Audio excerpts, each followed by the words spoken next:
ለሀገር ያልበቃ ትከሻ ለዓለም ሊሆን አይቻለውም። ለጥቂት ዓመታት በወያኔ መዳፍ ላይ ሆኖ ሲመራ ቆይቶ ራሱን ችሎ እንደመራ ሰው በክብር ለቀቀ ብለው አወሩለት። በክብር ሳይመራ በክብር መልቀቅ ከየት መጣ? ከለቀቀ በኋላ ከስልጣን ራሱ ሙሉ በሙሉ አገለለ። ለምን ሲባል የራሱን ሀብት መምራት ራሱ ሌላ ስልጣን ስለሆነ ምን ያደርግለታል አሉ እውነታውን የሚያውቁ። በጎ አድራጎት እያለ በጭንብል እየሰራ የድርጅት አስመስሎ የራሱን ሀብት እንደፈለገ እያንቀሳቀሰ ነበር።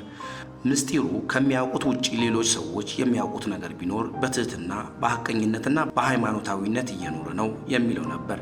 ነገር ግን ወሬው እንደ ረቂቅ ጭስ ከየትኛውም የሀገራችን ጥግ መሰራጨት ጀምሯል። መጀመሪያ ሹክሹክታ ነበረ፣ ከዚያም ጮክ እያለ ሄደ። አሁን ግን አብዛኛውም ሰው የቀድሞ ጠቅላይ ሚኒስትር ኃይለማርያም ደሳለኝ ያለው ሀብት ደረጃ እንዲጣራ ማለት ጀምሯል። እሱም በበኩሉ ሀብቱ ይሸፈን ዘንድ እንደተለመደው አስመሳይነቱን የሚመሰክሩለትን አሰማርቷል። የዛሬዎቹ መስካሪዎች ተሸውደው ሳይሆን ከሀብቱ የሆነ ነገር የደረሳቸው ስለመሆናቸው ጥያቄ የለውም። ግን ውሸቱን አልቻሉበትም።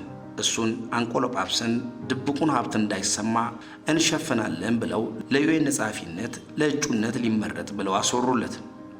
ይቺ ውሸት ናት ይበልጥ የሰውየውን ቀጣፊነት የምትመሰክረው። ምክንያቱም ዩኤን ላይ ዋና ጸሐፊነት አሁን ተራው ከአፍሪካ ሳይሆን የደቡብ አሜሪካ ሀገራት ነው። ይህ ውሸት ለምን ተወራ? ለምን የሀብቱ ሚስጥር በተወራ ማግስት ሆነ? ግጥምጥሞሽ እንዳይመስላችሁ። መዝረፉ እንዳይጣራ ሽፋን ለመስጠት የመጣ ውሸት ነው።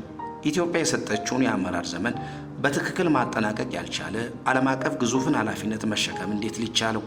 የተባበሩት መንግስታት ዋና ጸሐፊነት የዓለምን ውስብስብ ችግር መፍታትን የሚጠይቅ ነው።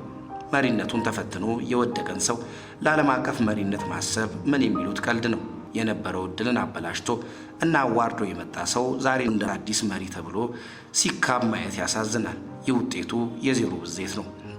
በስልጣን ዘመኑ አንድ ሊጠቀስለት የሚችል ስኬት የሌለውን ሰው እንዴት ዓለምን ሊሸከም ይችላል? መሰረት የሌለው ህንፃ ንፋስ እንደሚንደው ሁሉ ቀድመ መሰረት ሳትጥል ወደ ላይ ህንፃ መገንባት ትርፉ መፍረስ፣ ሲፈርስም ሌላው አደጋ የሚያደርሰው። ታዲያ በገዛ ሀገሩ በፈተና ወቅት መሪ መሆን ያልቻለ ሰው ለዓለም መፍትሄ አፈላላጊ ይሆናለሁ ማለቱ ራሱን እንደማጥፋት ይቆጠራል።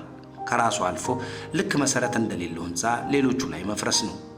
ፉገራ ካልሆነ በስተቀር አንድ አስተዋይ ህዝብ ያለበትን ሀገር መሸከም ያልቻለ ትከሻ ውስብስቡን ዓለም እንዴት ሊሸከም ይችላል? እንኳን ለዩኤን አፍሪካን መወከል ይቅርና መቼ ደቡብ ክልልን በትክክል ወከለ? በጠቅላይ ሚኒስትርነት ዕድሜው አንዲት ውሳኔ ወስኖ የማያውቅ ሰው አሁንስ ማን ሊወስንለት? ወይስ አሁንም እንደ ወያኔ ሰዎች ከኋላ የሚነዳው አለ? ለ6 ዓመት ሲመራ የሚናገረውን የሚነግሩት እነ ጌታቸው አሰፋ ነበሩ። የሚፈርመውን የሚወስኑለት ወያኔዎች ነበሩ። የወያኔዎች አሻንጉሊት ለዩኤን ይብቃ ስትሉ ትላንት መምራት አቅቶት ዘርፎ ብቻ እንደሰወረው አሁንም በእነሱ ስም ይዝረፍ ያላችሁ ይሆን እንጂ ሰውየው ለዚያም አይበቃም። ይህ የጭቃ ውስጥ ሾህ የሆነው ሰው በኢትዮጵያውያን ሕዝብ ላይ የፈጸመውን የዘርፊያ ወንጀል በማጋለጥ ለሕግ ማቅረብ ይገባል። የሰሩትን ወንጀል ለመደበቅ ሲባል በዩኤን ጥላ ስር መሸሸግ አያስመልጥም። ወንጀል ሰርቶ በዩኤን ስም ከተጠያቂነት ማምለጥ አይቻልም።